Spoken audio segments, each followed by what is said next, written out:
उसको देखकर ऐसा लगता है कि उम्र के इस पड़ाव पर अब उनका मानसिक स्थिति ठीक नहीं है और एक तरह से फूड पॉइजन दे के उनकी मानसिक स्थिति को खराब किया जा रहा है। साजिश के कारण इनका मानसिक संतुलन गड़बड़ा गया है। अशोक चौधरी, बीआई चौधरी से अगर वो मुक्त हो जाए आज भी तो उनकी पार्टी भी बच जाएगी, नीतीश कुमार का चेहरा भी बच जाएगा।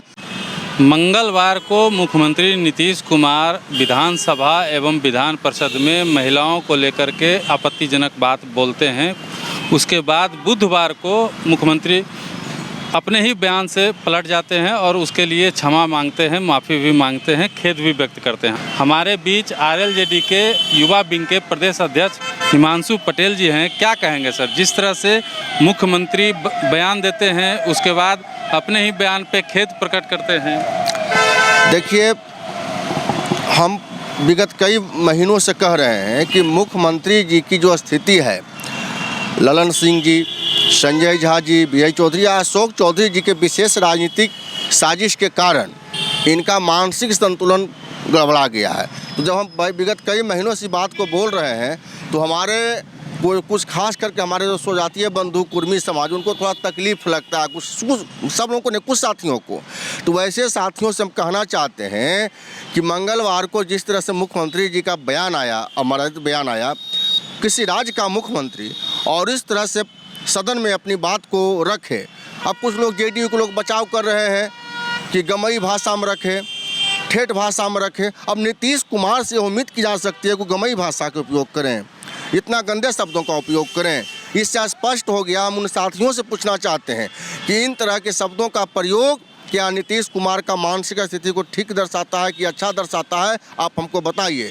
जहाँ तक माफ़ी का सवाल है तो माफ़ वैसे साधारण व्यक्ति के लिए उचित है जो किसी संवैधानिक पद पर नहीं है। अब संवैधानिक पद पर रहकर या किसी बड़े समुदाय का नेतृत्व कर वह व्यक्ति गलत भाषा का प्रयोग करे, इससे स्पष्ट है कि उनकी मानसिक स्थिति ठीक नहीं है। अब उनको किसी संवैधानिक पद पर बिहार के लोगों को बनाए रखना बिहार के लिए मतलब नुकसान के अलावा कुछ नहीं है। या किसी समाज, जो चाहे ओबीसी समाज हो, लवकुश समाज हो, कोयरी कुर्मी समाज हो, अति पिछड़ा समाज हो, दलित महादलित समाज हो, जो लोग भी अब उनके भरोसे यह सोचेंगे कि हमारा नेतृत्व नीतीश कुमार कर रहे हैं तो उनको अब आने वाले दिनों में धोखा मिलने वाला है। क्योंकि नीतीश कुमार जी के साथ बहुत बड़ी साजिश हो गई है।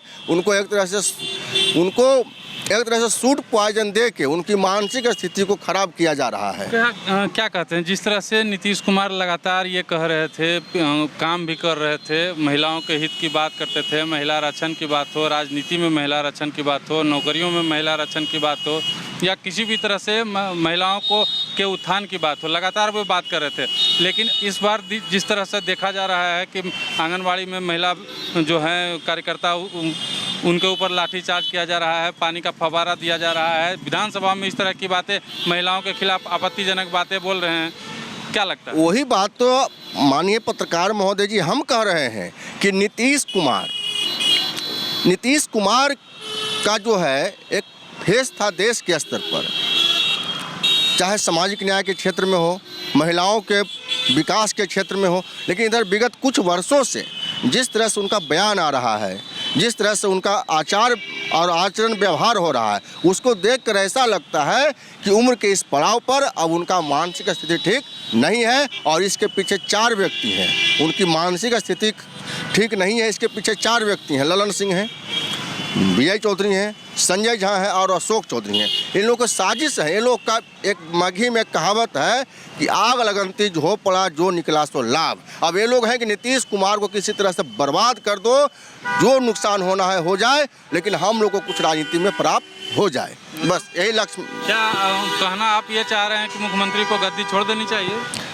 बिल्कुल, पहले बिल्कुल। अब मुख्यमंत्री जी को अब जो है जो परिस्थिति है, उस परिस्थिति में अब नहीं उनसे आगे का काम हो सकता है। अब उनका जो परिस्थिति है, चूँकि वैसे लोग से घिर चुके हैं, आज भी उनसे काम हो सकता है। कौन चलेगा बिहार? काम हो सकता है। अब ललन सिंह, बिहार, संजय झा, अशोक चौधरी, बीआई चौधरी से अगर वो मुक्त हो जाए आज भी तो उनकी पार्टी भी बच जाएगी, नीतीश कुमार का चेहरा भी बच जाएगा और बिहार भी बच जाएगा। तो कौन चलाएंगे? नीतीश नहीं तो कौन? देखिए, ये धरती वीरों से खाली नहीं रहती है।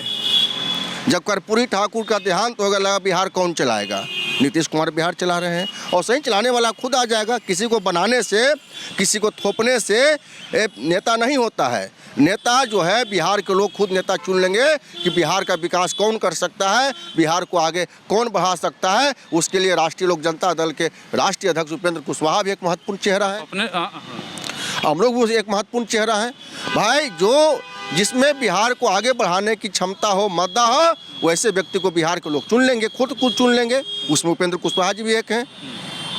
क्या लगता है उपेंद्र कुशवाहा बिहार के मुख्यमंत्री बनेंगे? देखिए, मुख्यमंत्री जनता बनाती है, जनता के वोट से बनता है। जनता चाहेगी तो क्यों नहीं बन सकते हैं। चलिए, हिमांशु पटेल जी की बातों को आपने सुना है। इन्होंने साफ तौर पे कहा है कि मुख्यमंत्री से जो है गद्दी नहीं संभल रही है। उसके पीछे 4 लोग हैं जिन्होंने मिल करके मुख्यमंत्री की मानसिक स्थिति को ख़राब कर दिया है। अगर मुख्यमंत्री को बिहार चलाना है तो इन 4 लोगों से पीछा छुड़ाना पड़ेगा, नहीं तो जनता खुद इनसे अपना पीछा छुड़ा लेगी। इस बारे में आप क्या सोचते हैं, आप हमें कमेंट बॉक्स में बताइएगा। धन्यवाद।